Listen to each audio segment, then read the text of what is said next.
ఆవిర్భావ దినోత్సవాన్ని పురస్కరించుకుని పట్టణంలోని అమరవీరుల స్తూపం వద్ద ఘనంగా నివాళి అర్పించారు. ఈ కార్యక్రమంలో రాష్ట్ర శాసనసభాపతి గడ్డం ప్రసాద్ కుమార్, జిల్లా కలెక్టర్ దీపక్ తివారీ, జిల్లా ఎస్పీ స్నేహ మెహరా పాల్గొని అమరవీరులకు పుష్పాంజలి ఘటించారు. అనంతరం జిల్లా కలెక్టర్ కార్యాలయ ప్రాంగణంలో నిర్వహించిన తెలంగాణ ఆవిర్భావ దినోత్సవ వేడుకల్లో శాసనసభాపతి జాతీయ జెండాను ఆవిష్కరించారు. అనంతరం పోలీసుల దళాల నుండి గౌరవ వందనం స్వీకరించారు. ఈ సందర్భంగా నిర్వహించిన సభలో మాట్లాడిన శాసన సభాపతి గడ్డం ప్రసాద్ కుమార్ తెలంగాణ రాష్ట్ర ప్రభుత్వం సాధించిన ప్రగతిని ప్రస్తావించారు. జిల్లాలో వివిధ రంగాల్లో చేపట్టిన అభివృద్ధి కార్యక్రమాలు, సంక్షేమ పథకాల అమలు, మౌలిక వసతుల విస్తరణ తదితర అంశాలపై వివరించారు. రాష్ట్ర ప్రభుత్వం ప్రజల సంక్షేమం, సమగ్ర అభివృద్ధి కోసం కట్టుబడి పనిచేస్తుంది అని పేర్కొన్నారు. ఈ కార్యక్రమంలో ప్రజా ప్రతినిధులు, జిల్లా అధికారులు, పోలీసు అధికారులు, ఉద్యోగులు, ప్రజలు పెద్ద సంఖ్యలో పాల్గొన్నారు.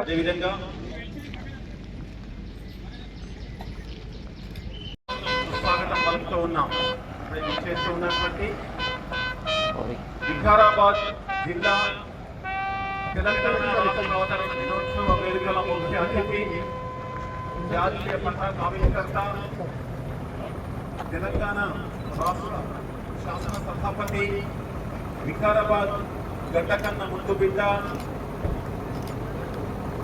గౌరవ అందరి పక్షాన ఈనాటి కార్యక్రమానికి పతాకావిష్కర్తగా విచ్చేసినటువంటి వారికి సాధారణంగా స్వాగతం పోలీసు మిత్రుల గౌరవవందనం.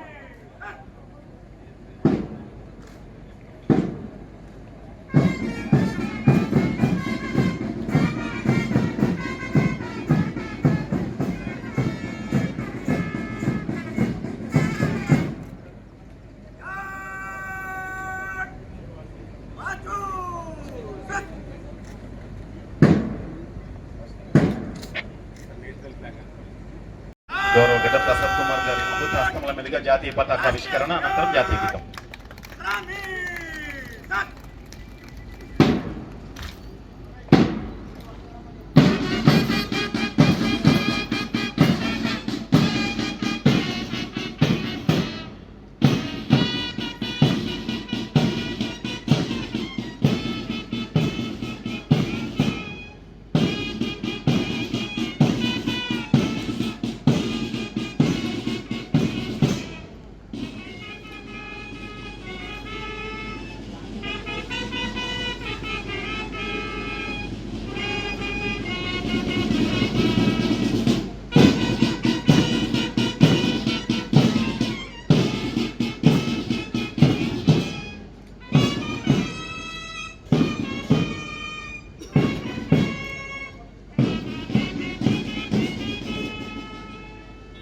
రాష్ట్ర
ఈనాటి ముఖ్య అతిథి గౌరవ తెలంగాణ రాష్ట్ర శాసన సభాపతి మాన్యశ్రీ గడ్డం ప్రసాద్ కుమార్ గారికి గౌరవ వందనాన్ని అందించి సాయుధుల యొక్క నిరీక్షణకు ఆహ్వానిస్తున్నారు.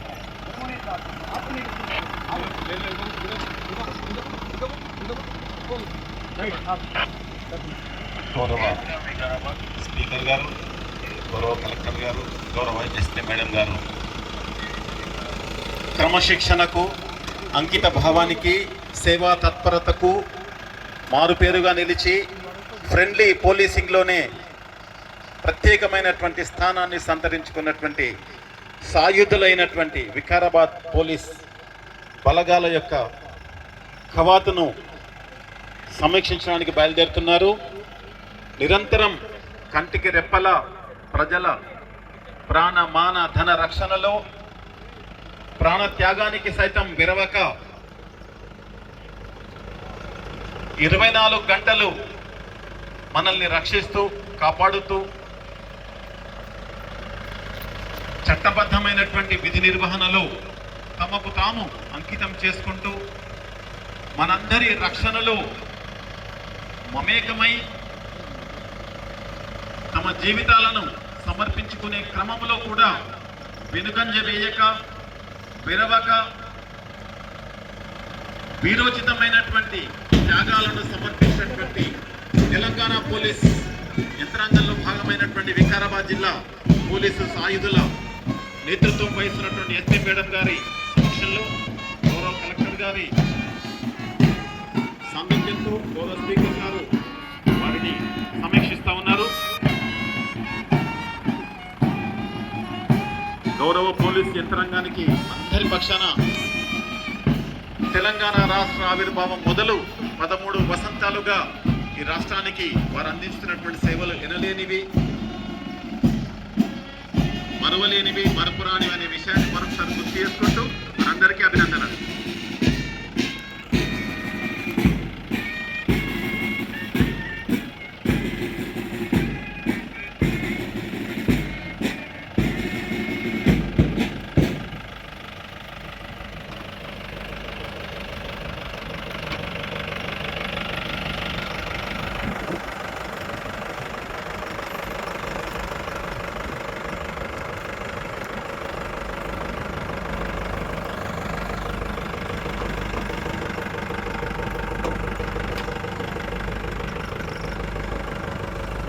తెలంగాణ భారతదేశంలో ప్రత్యేక సంస్కృతి, భాష, సంప్రదాయం, విలువలు, పండుగలు, వేషధారణ ఒకటా రెండా ప్రతి అంశంలోనూ ప్రత్యేకతే. త్యాగ నిరతిలోనూ ఎందరెందరో మహానుభావులు అందరికీ వందనాలు తెలియజేస్తూ అమరులైనటువంటి తెలంగాణ ఉద్యమ రథ సారథులు ఎందరెందరినో స్మరిస్తూ అమరవీరుల స్మారక స్తూపం వద్ద ఘనంగా నివాళులు అర్పించి విచ్చేసినారు పెద్దలు గౌరవ సభాపతి గారు. అదేవిధంగా విద్యార్థి అమరవీరులను, తెలంగాణ రాష్ట్ర సాధనలో త్యాగధనులైనటువంటి మహానుభావులందరినీ స్మరిస్తూ విచ్చేసి తెలంగాణ రాష్ట్ర 13వ అవతరణ దినోత్సవ వేడుకల సందర్భంగా విచ్చేసిన గౌరవ జిల్లా కలెక్టర్ గారు, గౌరవ జిల్లా ఎస్పీ గారు, గౌరవ మున్సిపల్ చైర్పర్సన్ గారు, వైస్ చైర్మన్ గారు, వేదిక మీద ఉన్న పెద్దలు, గౌరవ ప్రజాప్రతినిధులకు, అధికారులకు, అనాధికారులకు, విద్యార్థులకు, పాత్రికేయులకు, పుర ప్రముఖులకు, సమస్త జిల్లా ప్రజానికానికి నా హృదయపూర్వక శుభాకాంక్షలు. సమైక్య రాష్ట్రంలో తెలంగాణ దారుణమైన అణచివేతకు, దోపిడీకి గురైంది. తెలంగాణ రాష్ట్రం ఏర్పడితే తప్ప తమ తలరాత మారదనే వాస్తవాన్ని గ్రహించి ఉవ్వెత్తున ఉద్యమించి జూన్ 2, 2014 స్వరాష్ట్రాన్ని సాధించుకున్నాం. తెలంగాణ రాష్ట్ర సాధన కోసం ప్రాణాలు అర్పించిన అమరవీరులందరికీ ఈ సందర్భంగా ఘన నివాళులు అర్పిస్తున్నాను. ప్రజాప్రభుత్వం ఏర్పడిన 2.5 సంవత్సరాల కాలంలో అనేక ప్రతిష్టాత్మక అభివృద్ధి మరియు సంక్షేమ కార్యక్రమాలను చేపట్టడం జరిగింది. అన్ని సామాజిక వర్గాల ప్రజల ఆకాంక్షలకు అనుగుణంగా గ్రామీణ పట్టణ నగర ప్రాంతాలకు సమప్రాధాన్యత ఇస్తూ సమగ్రాభివృద్ధిని సాధిస్తూ తెలంగాణ ప్రభుత్వం ముందుకు సాగుతున్నది. తెలంగాణ రాష్ట్రాన్ని భారతదేశం మరియు ప్రపంచ స్థాయిలో అగ్రగామి స్థానములో నిలిపేందుకు గౌరవ ముఖ్యమంత్రి శ్రీ రేవంత్ రెడ్డి గారి నాయకత్వంలో తెలంగాణ రైజింగ్ 2047 విజన్తో ప్రజాప్రభుత్వం ముందుకు సాగుతుంది. తెలంగాణ రాష్ట్ర అభివృద్ధికి ఆర్థిక, సామాజిక, పరిపాలన రంగాలలో ఆదర్శవంతమైన లక్ష్యాలతో తెలంగాణ రైజింగ్ 2047 విజన్ డాక్యుమెంట్ను రూపొందించి కార్యాచరణ దీక్షతో మన గౌరవ ముఖ్యమంత్రి శ్రీ రేవంత్ రెడ్డి గారు ముందుకు వెళ్తున్నారు. అందులో భాగంగానే తెలంగాణ రాష్ట్ర ప్రభుత్వం 99 రోజుల ప్రజాపాలన ప్రగతి ప్రణాళికను చేపట్టింది. మండల స్థాయి నుండి రాష్ట్ర స్థాయి వరకు గ్రామీణాభివృద్ధి, ప్రజాసేవలు, సంక్షేమము మరియు మౌలిక సదుపాయాలు మొదలగు లక్ష్యాలతో రూపొందించిన ప్రత్యేక కార్యాచరణ కార్యక్రమము ఈ ప్రజాపాలన ప్రగతి ప్రణాళిక. ఈ కార్యక్రమం 2026 మార్చ్ 6 నుండి జూన్ 12 వరకు 10 ప్రధాన అంశాలతో అమలు చేయబడుతుంది. ప్రభుత్వ కార్యాలయ పరిశుభ్రత మరియు ఫైల్ క్లియరెన్సు, ఆరోగ్యము, అలైవ్ సంక్షేమం, పిల్లల భద్రత, రక్షణ మరియు మత్తుబందులకు దూరంగా ఉండటము, వ్యవసాయము, విద్య, యువత మరియు క్రీడలు, మహిళా సాధికారత, పర్యావరణ పరిరక్షణ కార్యక్రమం ప్రధాన లక్ష్యాలు. గ్రామీణ మౌలిక సదుపాయాల అభివృద్ధి, ప్రజా సమస్యల వేగవంత పరిష్కారము, ప్రభుత్వ సేవలను సమర్థవంతంగా ప్రజలకు చేరవేయడము, పల్లెల అభివృద్ధి మరియు శుభ్రత, ప్రజాపాలనను బలోపేతం చేయడము, సంక్షేమ పథకాలను అమలు వేగవంతం చేయడం అనేవి ఈ కార్యక్రమం ద్వారా ప్రభుత్వం దశల వారీగా నిర్వహించినది. జనగణన భారతదేశంలో ప్రతి 10 సంవత్సరాలకు ఒకసారి నిర్వహించబడుతుంది. ఇది చాలా ముఖ్యమైన ప్రక్రియ. దేశంలో ఎంతమంది ప్రజలున్నారు, వారి వయస్సు, విద్య, ఉపాధి, కుటుంబ పరిస్థితులు అనేక విషయాలను జనగణన ద్వారా తెలుసుకుంటారు. కానీ 2021లో జరగవలసిన జనగణన కరోనా మహమ్మారి కారణంగా వాయిదా పడింది. అందువల్ల దాదాపు 16 సంవత్సరాల తర్వాత 2026లో జనగణన నిర్వహించబడనుంది. రాష్ట్రం ఏర్పడిన తర్వాత ఇది మొట్టమొదటి జనగణన. తెలంగాణ రాష్ట్రానికి జనగణన ఎంతో అవసరం. దీని వలన ప్రజలు అసలు అవసరాలు ఏమిటో తెలుసుకొని వాటికి అనుగుణంగా సంక్షేమ పథకాలు రూపొందించవచ్చు. అలాగే నిధుల కేటాయింపులు సరైన విధంగా చేయబడడం, భవిష్యత్తు అభివృద్ధి ప్రణాళికలు సిద్ధం చేయడం కూడా సులభం అవుతుంది. జనగణన అనేది ప్రజల అభివృద్ధికి బలమైన పునాది. ప్రజలందరూ జనగణన కార్యక్రమంలో పాల్గొని తమ వివరాలను నమోదు చేసుకోవాల్సిందిగా ప్రతి కుటుంబ యజమాని సరైన మరియు నిజాయితీతో సమాచారాన్ని ఇవ్వాలి.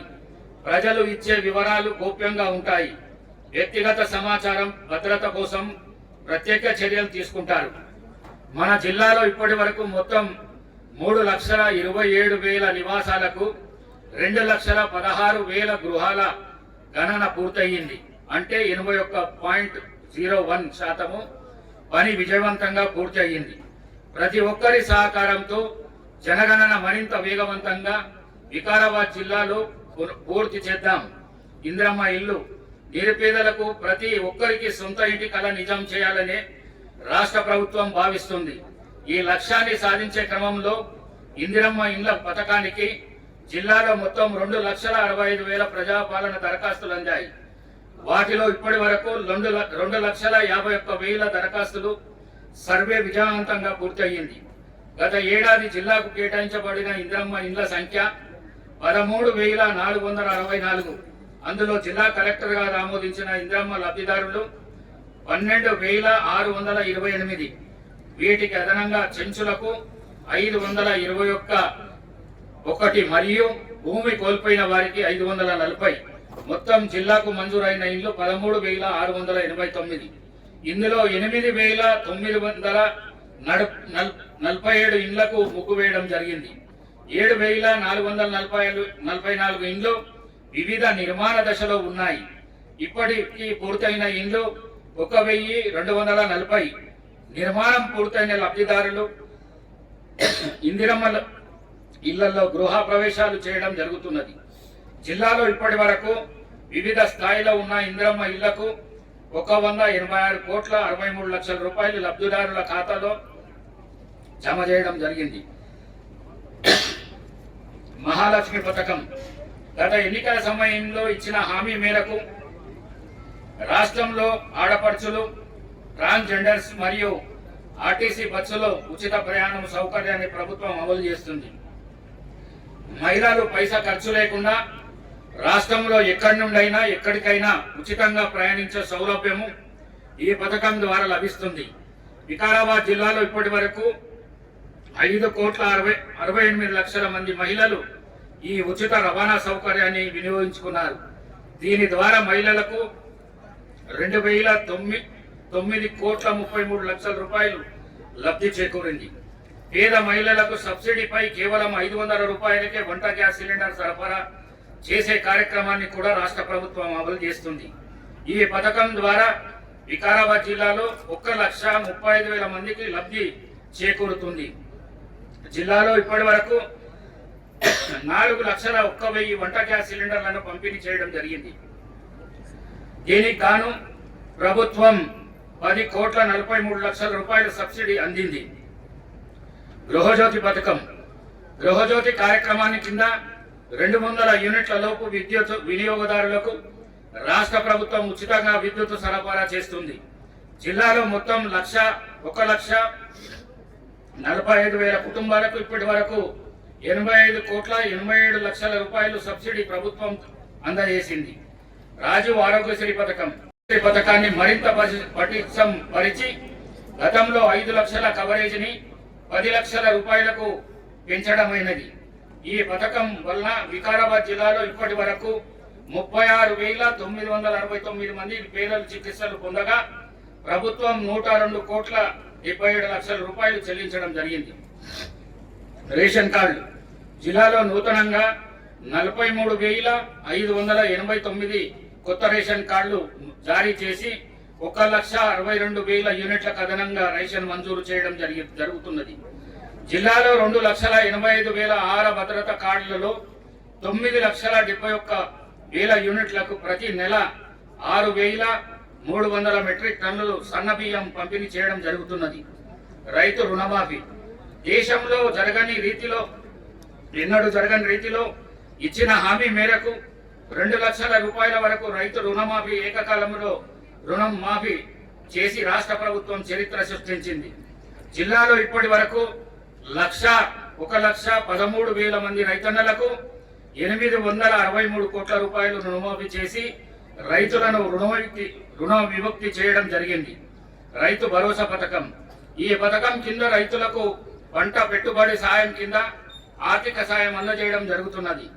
రైతు బీమా పథకం జిల్లాలో ఇప్పటి వరకు 2,894 మంది రైతుల బీమా క్లెయిమ్లు సెటిల్ చేసి మరణించిన రైతు యొక్క నామినీ ఖాతాలో 5 లక్షల చొప్పున మొత్తం 144,70,00,000 రూపాయలు జమ చేయడం జరిగినది.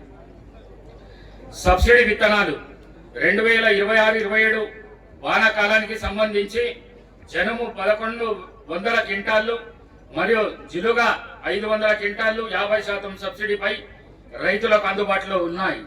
ఇందిరా మహిళా శక్తి పథకం మహిళా శక్తి కార్యక్రమంలో భాగంగా 2,04,807 మంది మహిళలకు ఏకరూప చీరలు పంపిణీ చేయడం జరిగింది. తెలంగాణ రాష్ట్రంలో మహిళా ఆర్థిక సాధికారత కోసం రాష్ట్ర ముఖ్యమంత్రి శ్రీ రేవంత్ రెడ్డి గారి నాయకత్వంలోని ప్రభుత్వం అనేక అభివృద్ధి కార్యక్రమాలను అమలు చేస్తుంది. 1 కోటి మంది మహిళలను కోటీశ్వరులను చేయాలనే లక్ష్యంతో పనిచేస్తూ అందులో భాగంగా సోలార్ పవర్ ప్లాంట్లు నిర్వహణ, పెట్రోల్ బంకు, రైసు మిల్లుల ఏర్పాటు, ఆర్టీసీకి అద్దె బస్సులు ఇప్పించడంలో, ధాన్యము కొనుగోలు చేయడంతో పాటు ఇందిరా శక్తి క్యాంటీన్ల ఏర్పాటు, ప్రభుత్వ పాఠశాలల విద్యార్థులకు ఏకరూప దుస్తులు కుట్టే కాంట్రాక్ట్ ఇవ్వడం జరుగుతున్నది.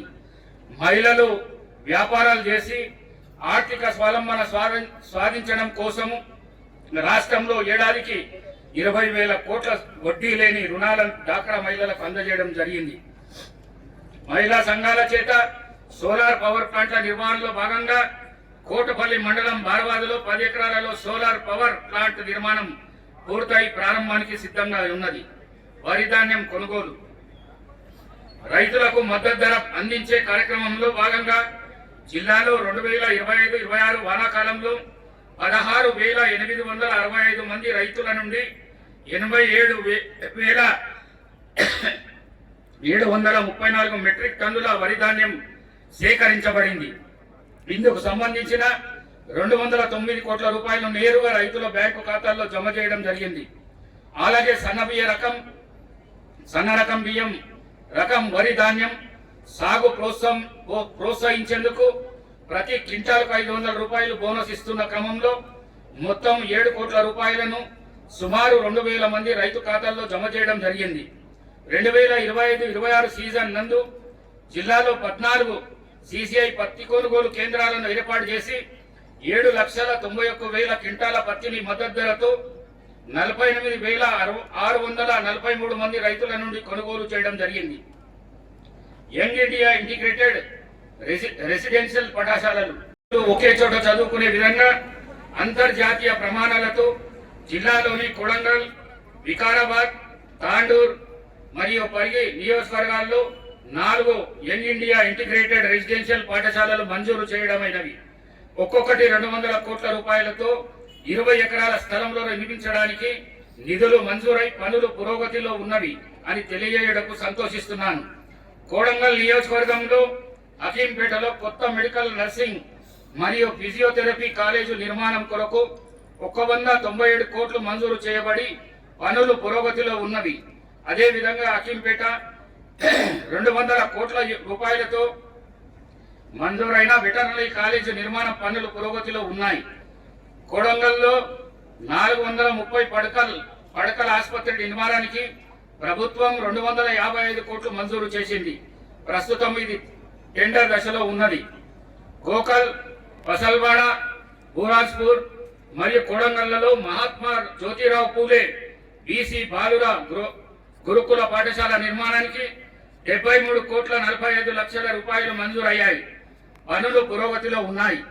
ప్రజావాణి తెలంగాణ ప్రభుత్వం సామాన్య ప్రజల కోసం నిర్వహిస్తున్న ప్రజావాణి కార్యక్రమం ద్వారా ఇప్పటి వరకు రాష్ట్ర స్థాయిలో జిల్లాకు సంబంధించిన 935 దరఖాస్తులకు గాను 688 దరఖాస్తులను, జిల్లా స్థాయిలో మొత్తం 314 దరఖాస్తులను గాను 38 దరఖాస్తులను పరిశీలించడం జరిగినది. మిగిలినవి పరిశీలనలో ఉన్నవి. విద్యాశాఖ అమ్మ ఆదర్శ పాఠశాలల కమిటీల్లో భాగంగా జిల్లాలో 1,062 పాఠశాలలకు గాను 924 పాఠశాలలో పనులు పూర్తి చేసి మిగిలిన పాఠశాలలో పనులు పురోగతిలో ఉన్నాయి. వీటికి గాను 18 కోట్ల 80 లక్షల రూపాయలు మంజూరు చేయడం జరిగింది. జిల్లాలో 2026-27 విద్యా సంవత్సరానికి గాను 6,79,854 పాఠ్య పుస్తకాలను మరియు 85,157 మంది విద్యార్థులకు 2 జతల ఏకరూప దుస్తులు పంపిణీ చేయడం జరుగుతుంది. ఈ విద్యా సంవత్సరం ప్రారంభం నుండే విద్యార్థులకు అందరికీ work books, note books, study material పంపిణీ చేయడం జరుగుతుంది. మధ్యాహ్న భోజన పథకం కింద 1వ తరగతి నుండి 10వ తరగతి వరకు 1,011 పాఠశాలల్లో 93,151 మంది విద్యార్థులకు పౌష్టిక ఆహారాన్ని అందించడం జరుగుతుంది. 2025-26 సంవత్సరంలో వికారాబాద్ జిల్లా 10వ తరగతి ఫలితాల్లో గత సంవత్సరం కంటే ఈ సంవత్సరం మెరుగైన ఫలితాలతో 91.24% ఉత్తీర్ణత సాధించడం జరిగింది. ఇందుకు కృషి చేసిన ఉపాధ్యాయులకు నా అభివందనలు. భూభారతి పథకం భూముల స్వచ్ఛత, రికార్డుల పరిరక్షణ, రైతులకు భూమిపై న్యాయపరమ హక్కుల స్థిరీకరణ, భూ వివాదాలు లేని తెలంగాణ లక్ష్యంగా రాష్ట్ర ప్రభుత్వం భూభారతి చట్టాన్ని అమల్లోకి తీసుకొని వచ్చింది. జిల్లాలో ఇప్పటి వరకు స్వీకరించిన మొత్తం 27,276 దరఖాస్తులలో 20,291 దరఖాస్తులను పరిష్కరించగా మిగిలిన దరఖాస్తులు పరిశీలనలో ఉన్నాయి. గ్రామ స్థాయిలో పరిపాలన సౌలభ్యం కోసం 130 మంది గ్రామ పరిపాలన అధికారులను నియమించడం జరిగింది. కళ్యాణ లక్ష్మి షాదీ ముబారక్ జిల్లాలో 2025-26 సంవత్సరంలో కళ్యాణ లక్ష్మి షాదీ ముబారక్ పథకం కింద 3,200 మంది లబ్ధిదారులకు ఒక్కొక్కరికి 1,116 రూపాయలు చొప్పున 32 కోట్ల రూపాయలు అందజేయడం జరిగింది. తాగునీటి వసతి మిషన్ భగీరథ పథకం కింద జిల్లాలో ఇప్పటి వరకు 1,429 OHSR ట్యాంకులు నిర్మించి 1,920 కిలోమీటర్ల పైప్ లైన్ వేసి మొత్తం 2,02,000 ఇళ్లకు నల్లాలను బిగించి ప్రతి ఇంటికి స్వచ్ఛమైన తాగునీటిని అందించడం జరుగుతున్నది. 6 లక్షల రూపాయలతో నిర్మిస్తున్న సెంట్రల్ డ్రగ్ స్టోర్ పనులు పురోగతిలో ఉన్నాయి. పంచాయతీరాజ్ ఇంజనీరింగ్ శాఖ తెలంగాణ రాష్ట్ర ప్రభుత్వం ఏర్పడిన తర్వాత రాష్ట్రంలో మౌలిక వసతుల కల్పనకు అధిక ప్రాధాన్యత కల్పిస్తున్నది. పంచాయతీరాజ్ ఇంజనీరింగ్ శాఖ ద్వారా జిల్లాలో పథకాల కింద 2,575 పనులకు గాను 588 కోట్ల రూపాయలు మంజూరయ్యి పనులు జరుగుతున్నాయి. కోడంగల్ నియోజకవర్గంలో తాడా SDF నిధుల కింద 528 పనులకు గాను 543 కోట్ల రూపాయలు మంజూరు కాగా ఇప్పటి వరకు 2,003 పనులు 124 కోట్ల వ్యయంతో పూర్తి అయినవి. మిగిలిన పనులు పురోగతిలో కలవు. పర్యాటక శాఖ స్వదేశ్ సందర్శన ప్రాజెక్టు కింద వికారాబాద్ కు 38 కోట్లు మంజూరు చేయడం జరిగినది. ఇందులో భాగంగా 213 ఎకరాలలో స్థానికులకు ఉపాధి కల్పించే విధంగా అనంతగిరి పరిసర ప్రాంతాల్లో టూరిజం అభివృద్ధికి కావలసిన మౌలిక సదుపాయాల కల్పన పనులు ప్రారంభమయ్యాయి. అదే విధంగా అనంతగిరి గుట్టను ప్రపంచ స్థాయిలో పర్యాటక మరియు టెంపుల్ టూరిజం ప్రాజెక్టుగా 1,000 కోట్ల రూపాయలతో అభివృద్ధి చేయడానికి మేఘా సంస్థతో తెలంగాణ రాష్ట్ర ప్రభుత్వం ఒప్పందం కుదుర్చుకుంది. సర్వేలు జరుగుతున్నాయి. నీటిపారుదల జిల్లాలో ఉన్న 1,179 చెరువుల కింద మొత్తం 78,000 ఎకరాల ఆయకట్టు కలదు. జిల్లాలో అతిపెద్ద సాగునీటి ప్రాజెక్టు అయిన కోటపల్లి వాగు ప్రాజెక్టు ఆధునీకరణ కోసం 90 కోట్ల రూపాయలు మంజూరు చేయబడి పనులు ముమ్మరంగా జరుగుతున్నాయి. తాండూరు నియోజకవర్గంలో కాగ్నా నదిపై 43 కోట్ల 45 లక్షలతో మొత్తం 5 చెక్ డ్యాంలు మరియు మంజూరు చేయబడ్డాయి. 1,470 కోట్లతో నిర్మాణం జరుగుతున్న ఉదండపూర్ ఎడమ ప్రధాన కాలువ పనులు పురోగతి ఉన్నాయి. చుట్టుపల్లి వాగు ప్రాజెక్టు ఆధునీకరణ, తాండూరులోని గొల్ల చెరువు సుందరీకరణ పనులు పురోగతిలో ఉన్నాయి. నారాయణపేట జిల్లాలోని మక్తల్ నియోజకవర్గం, మన వికారాబాద్ జిల్లాలోని కోడంగల్ నియోజకవర్గాల పరిధిలో 1,00,000 ఎకరాలకు సాగునీరు అందించే నారాయణపేట కోడంగల్ లిఫ్ట్ ఇరిగేషన్ పథకం పనులు శరవేగంగా పురోగతిలో ఉన్నాయి. రహదారులు మరియు భవనాల శాఖ ప్రజలకు మెరుగైన రవాణా సౌకర్యం అందించేందుకు జిల్లాలోని రహదారులను సింగిల్ లేన్ నుండి డబుల్ లేను మరియు డబుల్ లేన్ నుండి 4 లేన్ చేయడానికి వంతెన నిర్మాణాలకు, అదనపు ROB పోర్టుల సముదాయం నిర్మాణాలకు కాలానుగుణంగా పునరుద్ధరణలు, ఇతర పథకాల ద్వారా మొత్తం 63 పనులకు గాను 2,815 కోట్ల రూపాయలు మంజూరైనవి. పనులు పురోగతిలో కలవు. వికారాబాద్ ప్రభుత్వ వైద్య కళాశాల నిర్మాణంకు 2,235 కోట్ల రూపాయలు మంజూరైనవి. పనులు శరవేగంతో జరుగుతున్నవి. తెలంగాణ ప్రభుత్వం ప్రాధాన్యత ఆధారంగా వికారాబాద్ జిల్లా నందు హ్యామ్ పథకం ద్వారా మొత్తం 21 పనులు గాను 760 కోట్ల రూపాయలు మంజూరైనవి. టెండర్ దశలో కలవు. రాష్ట్ర ముఖ్యమంత్రి శ్రీ రేవంత్ రెడ్డి గారి నాయకత్వంలోని తెలంగాణ రాష్ట్ర ప్రభుత్వం ఈ రోజు నుంచి రాష్ట్ర అవతరణ దినోత్సవం కానుకగా రాష్ట్రంలోని 1,15 లక్షల కుటుంబాలకి భరోసా ఉండాలనే ఉద్దేశంతో 5 లక్షల రూపాయలు ఇందిరమ్మ కుటుంబ జీవిత బీమా పథకాన్ని ప్రారంభిస్తున్నది. బడికి వెళ్లే పిల్లలు సంపూర్ణ ఆరోగ్యంగా ఉండాలని, ఆకలితో ఉండొద్దనే ఉద్దేశంతో 1వ తరగతి నుండి ఇంటర్మీడియట్ వరకు ఉదయం పూట అల్పాహార పథకాన్ని ప్రారంభిస్తున్నాం. అదేవిధంగా ఇంటర్మీడియట్ విద్యార్థులకు కూడా మధ్యాహ్న భోజనం అందిస్తున్నాం. పోలీస్ శాఖ జిల్లా ఎస్పీ శ్రీమతి నేహా మిశ్రా ఐపీఎస్ గారి ఆధ్వర్యంలో జిల్లాలో ప్రశాంతమైన వాతావరణంలో పోలీస్ శాఖ ఆధ్వర్యం చేసిన మంచి పనులు, రేప్, ఫోక్స్ మరియు మహిళలపై జరిగే జిల్లాలో విద్యుత్ సమస్య తలెత్తకుండా 29 నూతన 33/11 kV సబ్ స్టేషన్లను 85 కోట్ల రూపాయల అంచనాతో మంజూరైనవి. కొన్ని పూర్తి కాగా మిగిలిన పురోగతిలో ఉన్నాయి. ఉద్యాన మరియు పట్టు పరిశ్రమ శాఖ 2023-24 నుండి 2025-26 సంవత్సరం వరకు జిల్లాలో కొత్తగా 2653 ఎకరాలలో రైతులు ఆయిల్ ఫామ్ ప్లాంటేషన్ చేసినారు. ఇందులో ఇప్పటి వరకు 815 మంది సబ్సిడీ లబ్ధి పొందినారు.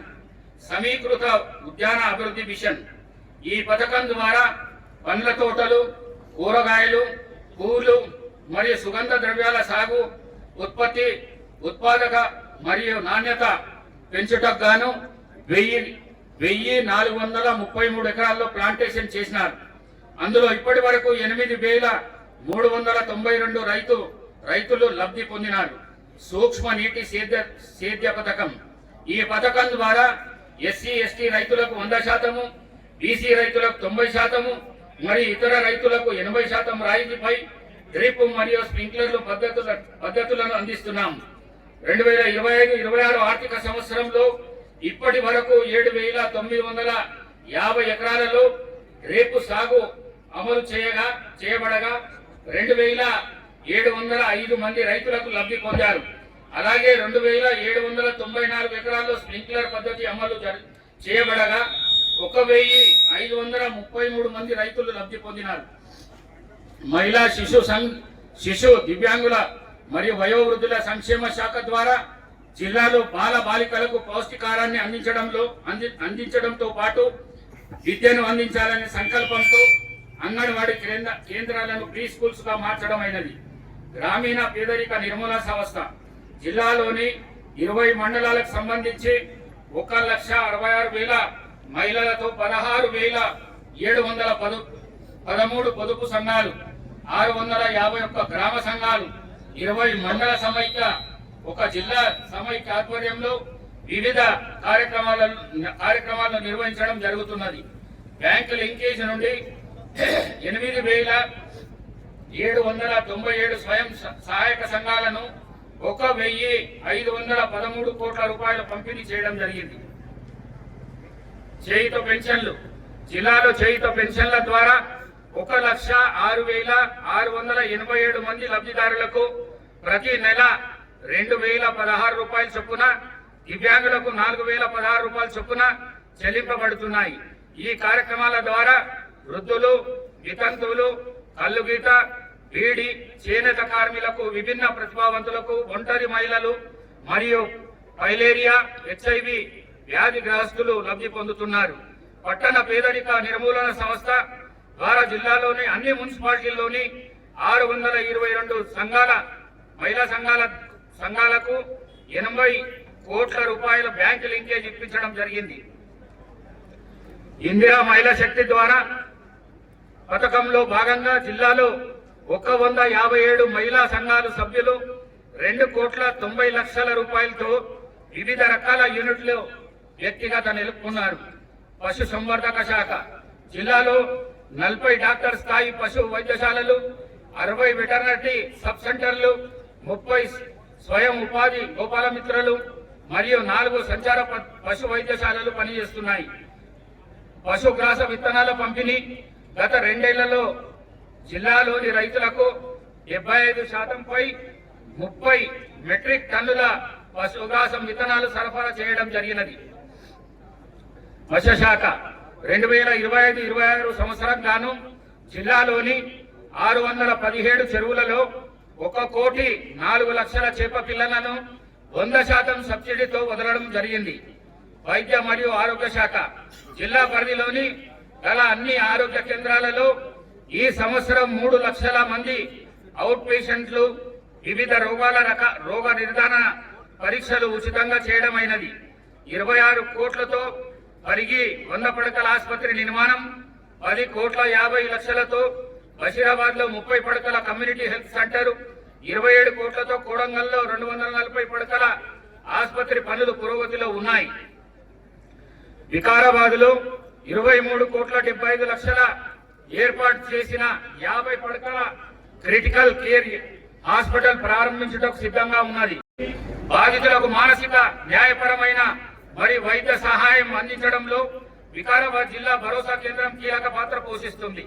బాధితులకు పునరావృతవాసం మరియు తక్షణ ఉపశమనం కల్పించేందుకు గాను నష్టపరిహారం అందిస్తూ వారికి అండగా నిలుస్తున్నది.